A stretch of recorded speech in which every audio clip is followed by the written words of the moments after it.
ఫెయిల్యూర్ని celebrate చేసుకొని success సాధించేలా పిల్లలను ప్రోత్సహించాలని, డిజిటల్ విప్లవంలో చదువుకున్న వారే వ్యాపారాల్లో రాణించాలన్న నిబంధన మారిపోయిందని శ్రీకృష్ణదేవరాయ యూనివర్సిటీ వీసీ జ్యోతికుమార్ అన్నారు.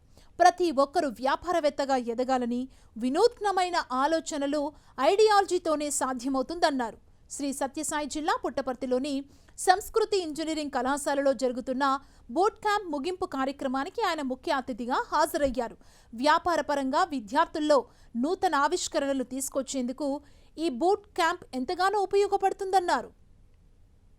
బిజినెస్ అంటే ఒక రకమైన నెగిటివ్ కనోటేషన్. ఇప్పటికీ కూడా బిజినెస్ అంటే బిజినెస్లో సక్సెస్ అవ్వాలంటే మనం సమాజాన్ని ఎంత కొంత మోసం చేయాలి, ఎంత కొంత మ్యానిపులేట్ చేయాలి, లేకపోతే లాభాలు రావు అనే ఒక నెగిటివ్ యాటిట్యూడ్ కూడా మనకు ఉన్నది. So through business it is possible to transform the entire society అనే ఒక పాజిటివ్ దృక్పథాన్ని మనం తీసుకురావాల్సినటువంటి అవసరం ఉన్నది. Through business only it is మన సస్టైనబుల్ డెవలప్మెంటల్ గోల్స్ అంటాం. సో వీళ్ళు చేసినటువంటి ప్రయత్నం ఏంటంటే ఒక బిజినెస్ ఐడియా, ముఖ్యంగా స్టూడెంట్స్ మీరు చూసినట్లయితే వాళ్ళు చాలామంది స్టూడెంట్స్ ఉన్నారు.